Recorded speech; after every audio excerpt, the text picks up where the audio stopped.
wabarakatuh. Perkenalkan, nama saya Nurul Kamil Maharani dengan NIM 22403224. Di sini saya mau menjelaskan tentang perencanaan strategis. Yang mau kita bahas kali ini yaitu apa pengertian dan peranan perencanaan dalam suatu organisasi.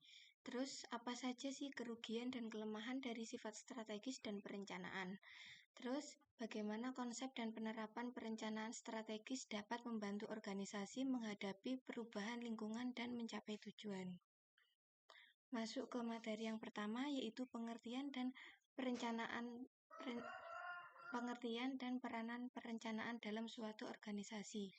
Pengertian perencanaan yaitu proses menetapkan tujuan dan menentukan cara terbaik untuk mencapainya.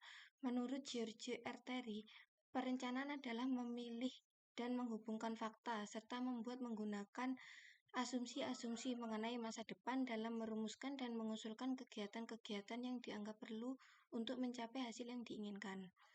Perencanaan merupakan fungsi manajemen yang pertama dan menjadi dasar bagi fungsi-fungsi lainnya seperti pengorganisasian, pengarahan, dan pengendalian. Tanpa perencanaan, suatu organisasi akan berjalan tanpa arah yang jelas. Peranan perencanaan dalam organisasi yaitu yang pertama, menentukan tujuan. Menentukan tujuan yaitu perencanaan membantu organisasi untuk merumuskan tujuan yang jelas dan terukur. Yang kedua, pedoman pengambilan keputusan. Dengan adanya rencana, pimpinan organisasi dapat membuat keputusan berdasarkan acuan yang telah ditetapkan. Yang ketiga, yaitu koordinasi kegiatan. Perencanaan menyatukan seluruh aktivitas organisasi agar keselarasan dapat mencapai tujuan bersama. Yang keempat, mengantisipasi perubahan. Perencanaan memungkinkan organisasi untuk mempersiapkan diri terhadap dinamika lingkungan. Yang kelima, yaitu menghemat sumber daya. Dengan perencanaan yang tepat, penggunaan waktu, tenaga, dan biaya dapat menjadi lebih efisien. Berikutnya yaitu kerugian dan kelemahan dari sifat strategis dalam pengembangan sifat strategis dalam perencanaan. Perencanaan strategis biasanya bersifat jangka panjang dan menyeluruh dan kompleks. Ia dirancang oleh manajemen puncak untuk mencapai visi besar organisasi. Meskipun memiliki banyak keunggulan, pendekatan ini memiliki kelemahan yang perlu diperhatikan. Kerugian atau kelemahan sifat strategis dalam perencanaan yaitu yang pertama, kurang fleksibel. Karena perencanaan strategis bersifat jangka panjang dan menyeluruh, seringkali sulit untuk disesuaikan dengan cepat terhadap perubahan mendadak di lingkungan eksternal, seperti krisis ekonomi, perubahan teknologi, dan kebijakan pemerintah. Yang kedua yaitu biaya yang tinggi. Perencanaan strategis membutuhkan banyak sumber daya, baik waktu, tenaga, ahli maupun biaya dalam melakukan riset dan pengembangan rencana. Masuk yang ketiga, yaitu berdasarkan prediksi yang tidak pasti. Karena fokusnya pada masa depan, perencanaan strategi sangat bergantung pada asumsi dan prediksi. Jika prediksi tersebut salah, maka seluruh strategi dapat gagal. Yang keempat, kurangnya keterlibatan karyawan. Strategi biasanya dirancang oleh manajemen puncak tanpa melibatkan karyawan di tingkat bawah, sehingga dapat menimbulkan kurangnya rasa memiliki terhadap rencana tersebut. Yang kelima yaitu resiko konflik internal. Ketika strategi tidak dipahami atau diterima oleh semua pihak dalam organisasi, dapat menimbulkan konflik antar departemen atau individu. Dampaknya terhadap aktivitas organisasi, yaitu kelemahan-kelemahan tersebut dapat mengurangi efektivitas organisasi dalam merespon tantangan. Jika tidak diantisipasi, strategi yang baik di atas kertas bisa gagal dalam pelaksanaannya. Oleh karena itu, penting untuk tetap menjaga fleksibilitas dan melibatkan semua pihak dalam proses perencanaan.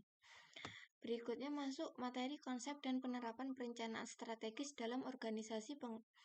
Pengertian perencanaan strategis yaitu perencanaan strategis adalah proses sistematis dalam merumuskan strategi untuk mencapai tujuan jangka panjang organisasi.